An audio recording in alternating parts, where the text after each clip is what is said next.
barrio del Poblet ya era una poca vergonya. Cuando llovía 2 gotas, cada resbalón que dabas te rompías la cabeza. Hará próximo a 15 años que se les pidió una acera a la autoridad del poblado y además la de Valencia. Políticos, diputados, alcaldes y abogados siempre nos la prometieron y aún la acera esperamos. Venían las elecciones y hacían la propaganda, que votásemos a ellos y de la acera ellos se encargaban. Todos con mucho interés para ellos siempre votaban. Les subían al poder y luego ya no se acordaban. Pasaban días, semanas, meses y años enteros esperando ver la acera que nos prometieron ellos. Así pasaron los años de tristezas y alegrías, soñando tener la acera y nunca llegaba ese día. En los crueles inviernos suele llover muchos días y no podía salir uno del rincón de la cocina. Mujeres, niños y ancianos en casa habían de estar, porque en tan malos caminos ya no podían caminar. Si algún joven se atrevía o era urgente algún recado, de los pies a las rodillas siempre iba lleno de barro.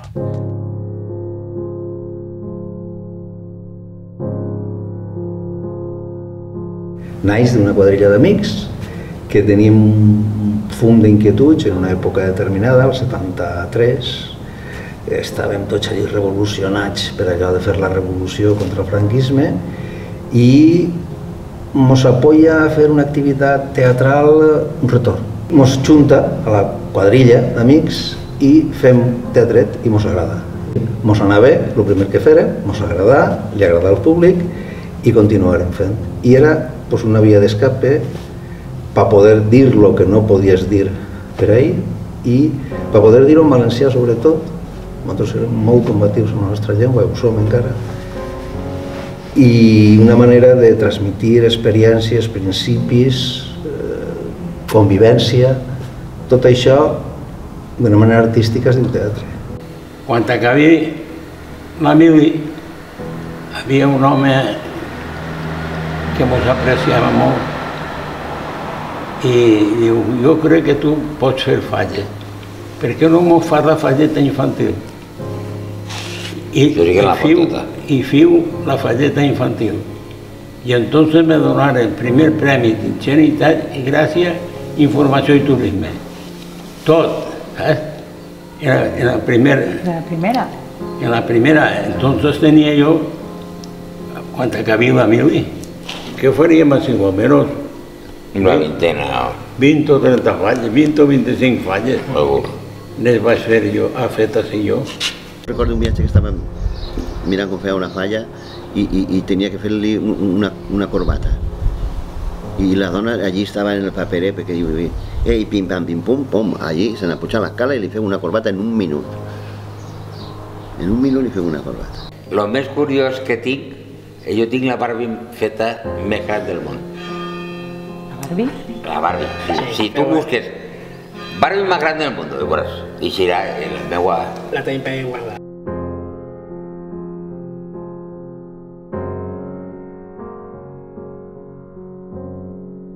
Moliner de del poble li va comprar, va demanar llum a Volta, que Volta era l'empresa que tenia, que portava o subministrava, i n'hi ha una línia de 10 kW de potència pel seu molí.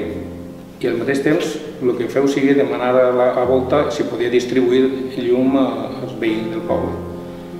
Muntàvem una empresa però no sigui rendible per a ells i tal, i al final tinc que deixar-ho. I 223 persones d'ací del poble replegaren de 9.023 pessetes, 1.123, 223 pessetes, i li van comprar l'empresa al moliner este. I després muntat una cooperativa i des d'entonces l'any 24 està muntada la cooperativa, està muntada des de l'any 24. Solo el concepto de meterse en esto, que no tiene sueldos, es un espíritu de la economía social, pero de locos.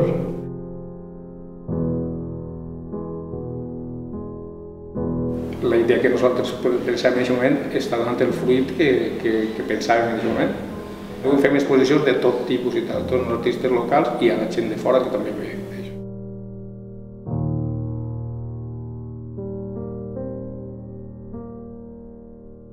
Esto empezó porque resulta de que Chelo tenía una tienda de parte rota.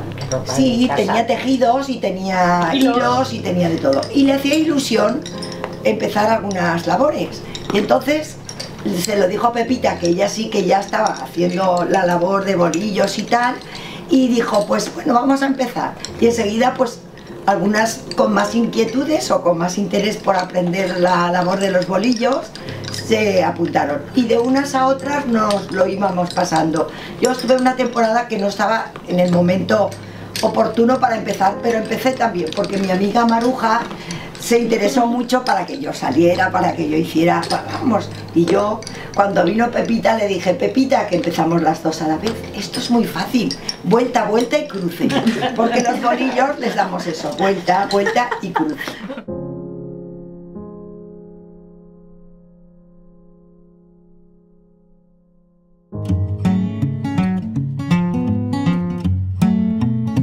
I així el rector tingué la idea, en aquella època estava tolerat, de montar una emissora parroquial de ràdio. Entonces el rector diu, mira, para fer els deports el millor que n'hi ha és Enrique, que ja està documentat. Per una altra banda, el vicari, que era un poc el director de programes, me digué, es que tú no puedes ser locutor de continuidad, porque se nota mucho que eres de pueblo. Pero el valencià. Pero en deporte sí, porque en deporte es todo campo. I comencé fent deports el dia 18 de març de 1955. I fins avui, que encara estic treballant en la ràdio. Jo des de xicotet. Des de xicotet, un amic i jo ja fem falles d'infantils. Allí se reunim en el veïnat, ficàvem papers de diari a remulla i després moldejàvem sobre un got de plàstic, unes botelles, i anàvem afegint paper així fins que fèiem els ninots i tot. Enrique Aznar. A més del teatre, les quadrilletes de gent que tenien més inquietuds, fent coses artístiques, fèiem el teatre, el volíem abarcar tot. La funció de les falles així és molt bàsica, així fem teatre en valencià, fas algo de cultura per xiquets i fes espectacles per tal. En el carrer, sempre en el carrer. Mira, nosaltres així fem els espectacles així. I se te posen així 1.500 o 2.000 persones. Sempre procurant que no coincidir, perquè si no la gent és la mateixa per les dues falles, claro. Ah, os coordináis. Sí, sí. Cada palomo tiene, o sea, cada socio tiene unos colores, para cuando soltemos los palomos, distinguirlos en el vuelo. Y cuando vengan los árbitros, que se hacen pruebas de concurso, conocer los palomos. Por vida. Entonces esta paloma está enseñada a volar en un punto, las vueltas de donde las sueltes de Castellar, y ella va allí. Entonces los colombaines soltamos los palomos cada uno en su casa. Soltamos la paloma en medio del pueblo y los palomos se tienen que juntar con ella a ver cuál es el que más tiempo está junto a la paloma. Que no la pierde. Que no la pierde, va siempre con la paloma. Va por punto, va por minutos.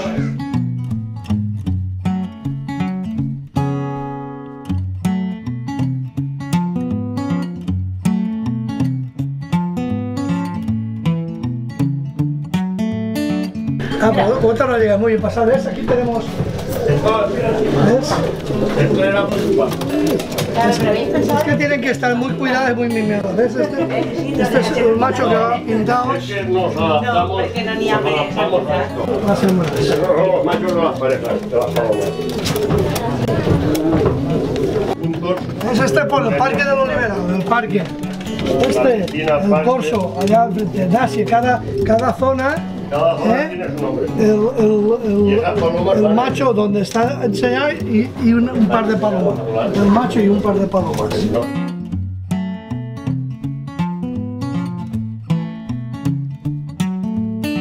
M'agrada Ersat, perquè és molt sentimental. veres. M'agrada. I entonces quan li faig un vers així que és algo, jo li faig, pare, a lo millor una mare, vull que li faci el vers del Faria Ramachón a la meva xiqueta. Ai, i la vedeta, on està la vedet? Ai, què vols dir la vedet, la xica? Jo tinc que conèixer aquesta xiqueta, la tinc que veure, és tímida, és travessa, és com... Jo tinc que saber, perquè jo vull aquesta xiqueta conèixer-la, perquè jo vull parlar-li, fer-li un vers a aquesta xiqueta, que després ella sí que refleja i que se l'hagi escrit ella. Una vegada els salms, una vegada li fas el vers i venen a dir-te-lo de memòria, així ja faig. Ara oblida de Pepa Lladró, ara vas a fer un poc de mímica, vas a viure aquest vers, viu-lo. I entonces ella fica la seva gracieta. M'entero d'obrir i soc molt sentimental, perquè és com quan estan dient les xiquetes el vers, és com si estiguera de parto, i quan acaben les xiquetes que han acabat tot el pensament, ai, que descanso, que bé han quedat. Doncs això a mi em fa feliç. I vos vaig dir una cosa, no he cobrat en la vida una peseta.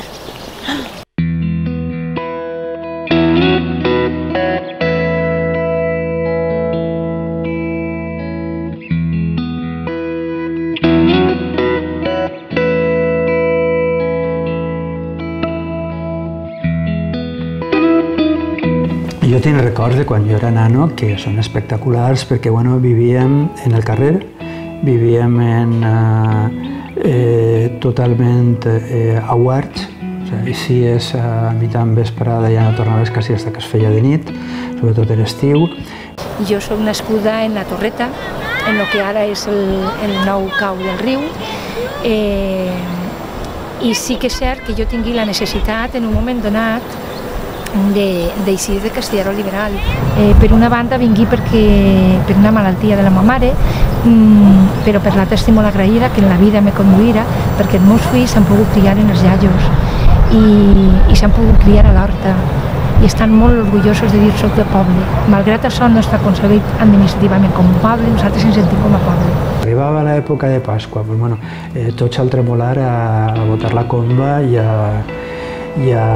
anar a empènyer. Sí, evidentment, jo dic això sí, perquè reivindica el viure, sí, perquè crec que som uns privilegiats els que vivim en este barri, perquè està com enquadrat en una sèrie de barreres arquitectòniques que per una banda han sigut molt perjudicials, però per altra banda ens han preservat, segurament de tal. I per a mi és un hàbitat molt agradable per viure. Yo aterricé aquí hace más de 40 años y venía de Zamora, o sea que fue así elegido en un despacho y no tenía ni idea de a dónde venía. Podía haber venido a otro sitio totalmente distinto y desagradable, pero vamos, me siento totalmente bendecida por la vida porque sin saberlo aterricé en un entorno maravilloso y entonces aquí se han criado mis hijos, si no hubiera estado a gusto y no me hubiera sentido querida y valorada, pues posiblemente ya no estaría aquí después de jubilarme. Y sin embargo, pues aquí sigo yo. Considero que esta es una zona maravillosa y privilegiada. Nàixer, encara que jo m'he criat després en la capital, he anat als Maristes, he gestionat després, però l'haver saborejat el barri és algo que no té preu. Si m'entens? De quan tiren l'àuia en la Marxal, és una imatge que se queda i això ho portes dins.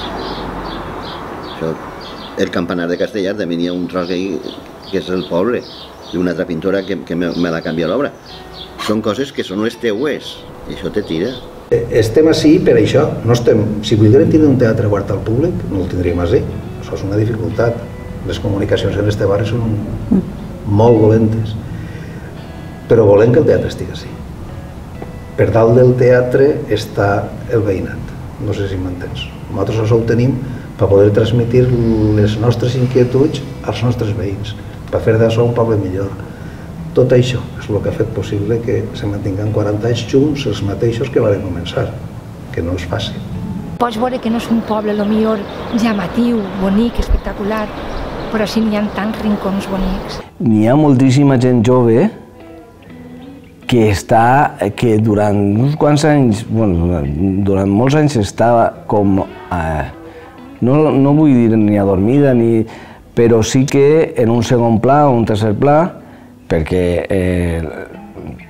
era aixina, i en canvi ara estan agarrant prou de responsabilitats, per exemple l'alcaldia, però no només en l'alcaldia, també en molts moviments, i que han donat un pas endavant i continuant la tasca que sempre s'havia fet en Castellar Liberal, com un poble, perquè l'estructura és d'un poble totalment, una estructura inclusive cultural, està capgirant un poquet i li dona un altre aire. Tot el tema i que en este poble va haver una mobilitat social molt gran, que moltes associacions van vindre, que Si Podem, que Si Compromís, se van reunir de fet en el teatre de l'Horta, i jo crec que va ser... És la primera vegada que he vist este poble unit políticament i no per temes de futbol i tal. I aquesta cançó va així en aquest moment.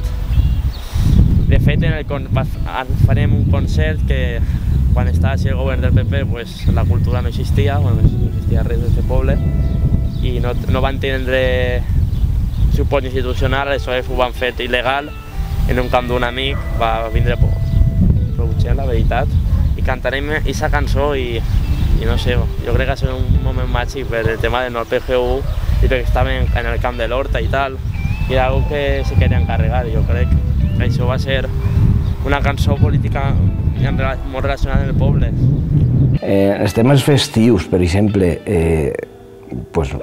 ja saps que així estan les dues falles de les més grans de València, és que és brutal. Quan dius, no, és que són les dues, o de les dues, una és la més gran i l'altra està ahí. En l'any 76, o sigui, ja ha plogut, se varen reunir, crec que érem 57 nanos, xavals, entre els 17 i els 20 i tants anys, perquè s'havia arribat un rector a Castellar que s'havia carregat totes les festes, tota la història, entonces diguérem anem a reprendre la festa dels jóvens que s'havia perdut, que era del Cristo i de la Puríssima i tal, simplement perquè n'hi era una activitat social dins del que era el barri i aquello desenfocar en que mos tirà el retorn de la iglesia, a mi me digué que jo tenia el dimoni en el cos. Va ser, diguem, tota una generació treta fora de lo que era la iglesia, però no sé què van tallar i diguem, anem a generar la festa. Anem a fer una festa. Claro, lo que no sabíem en aquell moment és que la festa tenia que ser en permisos, en històries. Estic parlant de l'any 76, recient mort Franco, i sí que és cert que van aconseguir ser la primera festa civil que se va celebrar en València, el primer ball de disfressos que se va celebrar en València, la primera cabalgada reivindicativa que se va celebrar en València, o sigui, van ser pioners en el barri, de lo qual n'hi ha documentació de tot.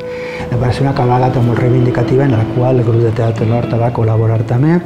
Vàrem fer d'alguna forma una mescla entre el que era la tradició de les cavalcades i d'alguna forma el punt reivindicatiu, convertirem la plaça en un camp de deports. Vam fer alguna cosa que en l'any 75 comptes ara que la gent no s'ho creu perquè també ho desconeix.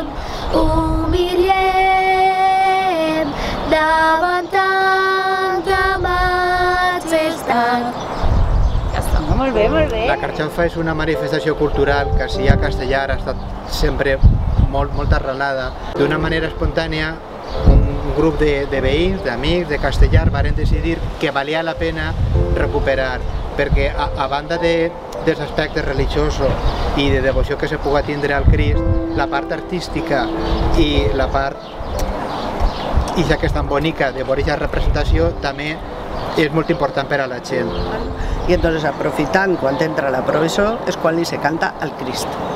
Li dona a la Carxofa molta solemnitat i aquesta nit, si la processó ja la té, la Carxofa contribueix a que siga algo espectacular. I quan s'encara cap al Crist, cap a la Carxofa, per a mi és el moment més emocionant. Mira, ara m'estic emocionant. Jo ja quasi no puc parlar. O sigui,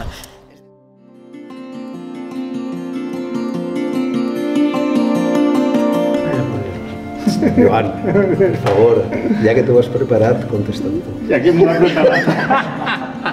No n'hi ha arts mortes. O sea, qualsevol art està viu.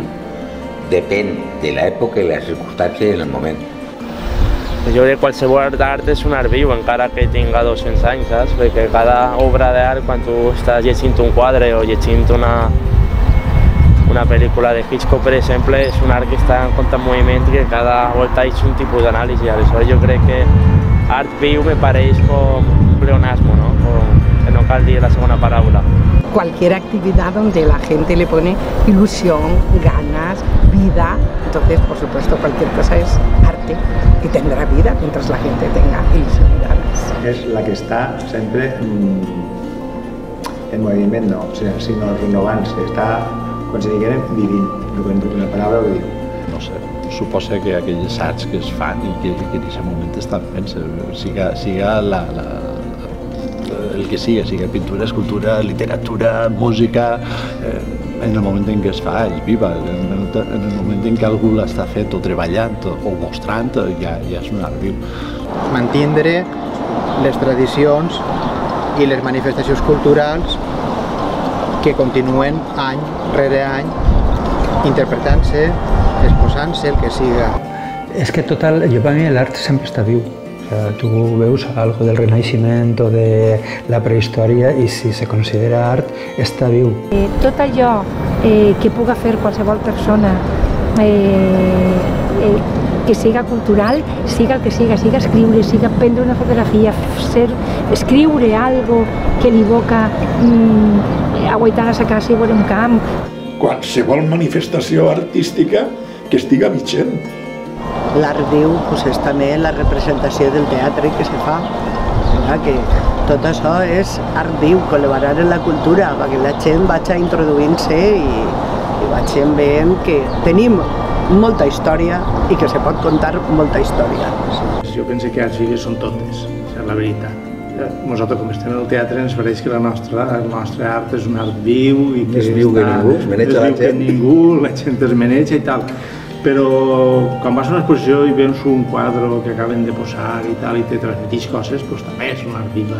Considero que és el que expressa cada un moment determinat. Art vives, o sea, la pintura, el teatre, qualsevol, tot són arts vives. O sea, jo el que considero que és això.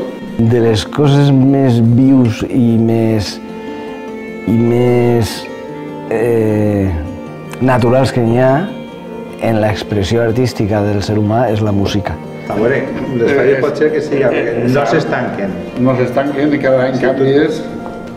Entonces és un art viu. Viu. Sempre vas canviant, perquè cada any fas una cosa. O passejar per la nit i les olors de la terra, el que fa el teatre a l'horta. Nosaltres el nostre, doncs clar, és el més viu de tots, perquè sí, perquè a més és des que se manegen en viu, en directe, i si no no n'hi ha, La carxofa és art, el que fan les nostres de banda de música és art, el que fa Pepiu cantant és superart, el que fan les colombaires és un altre art, el que fan les bolilleres és art. Però bueno, sé fer allipebres, veus? Això no sé si és un art viu o no és un art viu, però jo sé fer allipebres, això sí que me considero artista. La naturalesa, les plantes, les persones. Veus una persona que dius, es que es para hacerle una escultura. Eso es arte. Eso es. Sí. ¿Eso es arte vivo? Pues arte vivo. Adiós. Muchas gracias.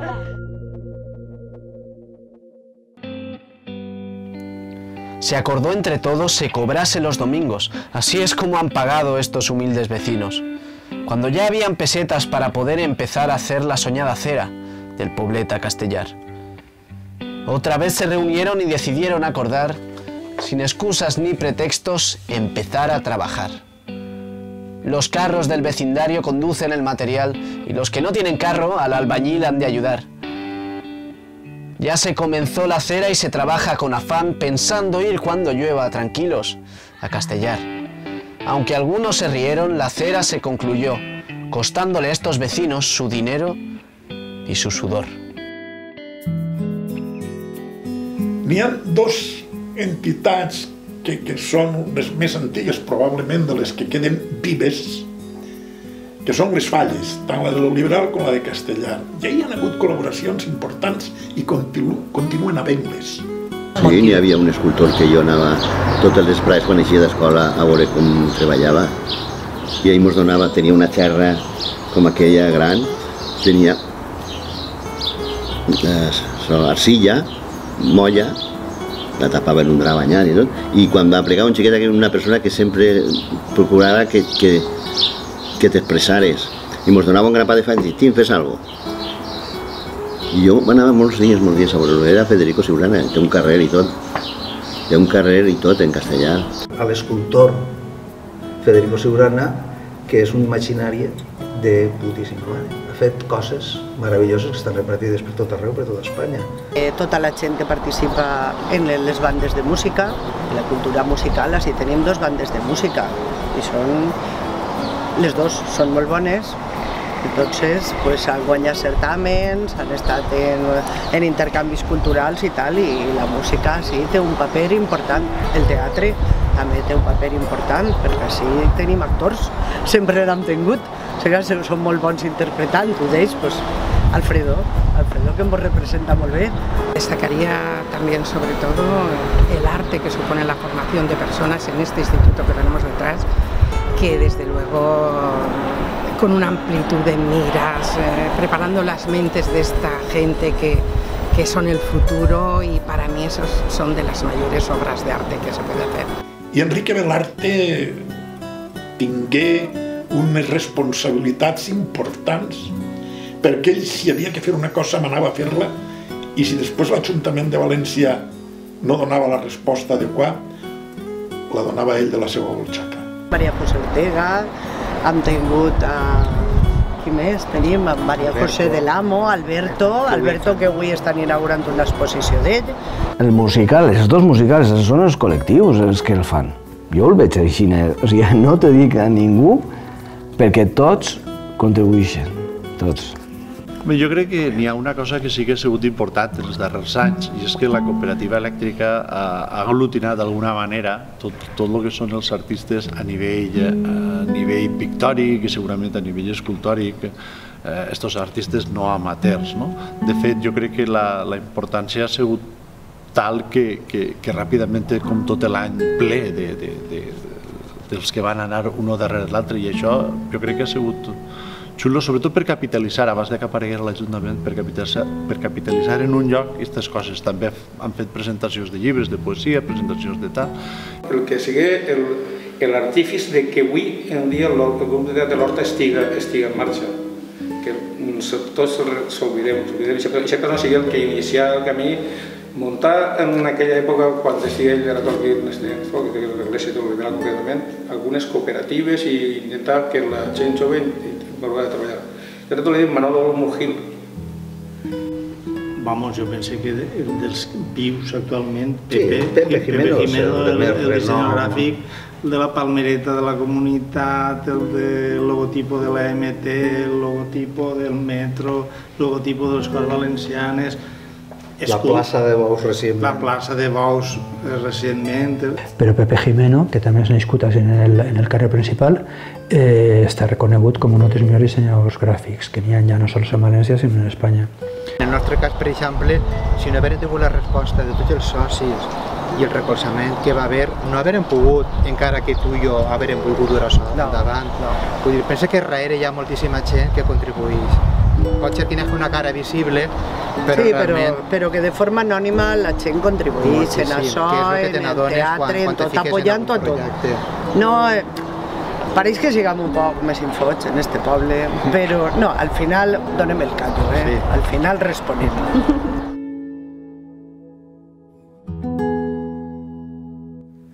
Perdonadme, por favor, si está mal esta historieta, que la ha escrito un labrador y no la ha escrito un poeta.